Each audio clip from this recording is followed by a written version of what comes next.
Good day, folks, and welcome to another edition of Lumberjack Logic. I'm your host, Neil Johnson, and I'm excited to be with you today. Hey, if you're new to this channel, subscribe. We've got a great community of like-minded individuals here. Drop a comment down below. Interact with some of our folks over here. This report is on Eric Swalwell, and no, it isn't on Fang Fang, although I do want to go back to a report from the illustrious Tucker Carlson to remind you about that. Get ready to laugh. You never think of the U.S. Congress as a jobs program. On the other hand, what would Eric Swalwell be doing without it? Well, he'd be slinging drinks at a Fuddruckers at a strip mall. He'd be grateful for the gig. But he's in Congress, where his life is very different.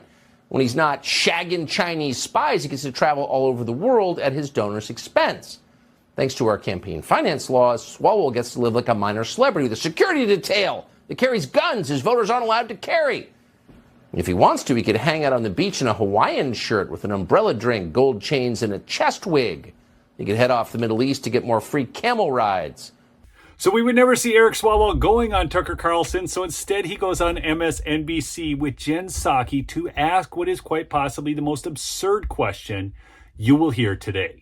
Would you like to see the United States doing more to pressure Prime Minister Netanyahu to take more steps to reduce civilian casualties? Yes, and first, President Biden has done that. Ceasefire now! Ceasefire now! Ceasefire now! Yes, so the Democrat Party and Eric Swalwell is taking heat. Those are protesters walking to his office, standing outside of it. And by the way, did you see the sign? No pride in apartheid? These people somehow think that they would be welcomed by Hamas. And I also like to step back when I see some of the heat President Biden is taking and think, what would the alternative be? If Donald Trump was reelected or if Donald Trump was president at this time, can you imagine what the scenario would be in the Middle East? It would probably be the United States and Israel in a World War III-like scenario with Iran, Hezbollah, and Hamas. President Biden has not sent a single American into the conflict, but he is now pulling American hostages out of the conflict. We're supporting Israel. We're getting aid into the region. So far, we've held off other enemies of Israel and America. That's why President Biden was elected, and that's why I think he needs to be given, the room to negotiate, what is ultimately a resolution to this conflict. That may be the most epic gaslight you've ever seen in your life. We don't have to imagine what it would be like under President Donald Trump because we experienced what it was like under President Donald Trump.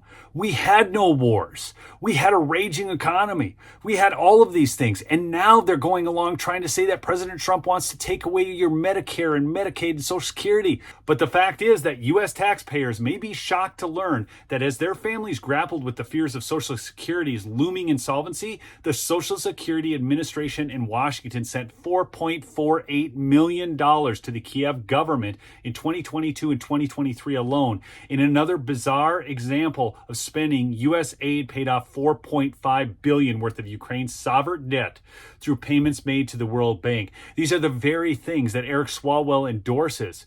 He and many of the other Democrats are warmongers. We don't have to wonder what it would be like under Donald Trump. Listen to him now dogging on Mike Johnson because he needs to fund the war machine so badly. Open. But in terms of getting things done, in terms of legislating, where are we in the House and where are we going? Well, there's still massive uncertainty because any one person in this land of misfit toys can call for his removal. So it's a matter of, does he want to govern for what's best for the country? Right. So fund the needs, as I said, in Ukraine and the Middle East and keep the government open?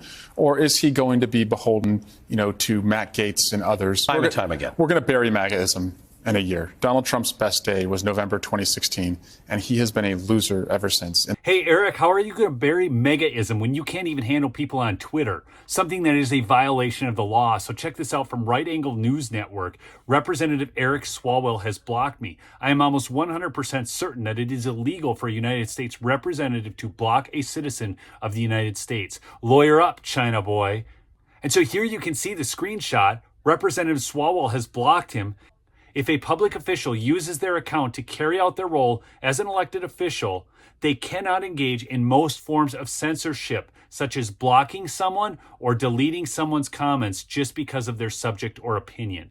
Eric Swalwell's going to bury MAGAism. Yeah, right. Hey, smash that like on your way out. Check out my sponsor, MyPillow, MyPillow.com. Promo code Lumberjack for big savings. And remember to subscribe. Peace out.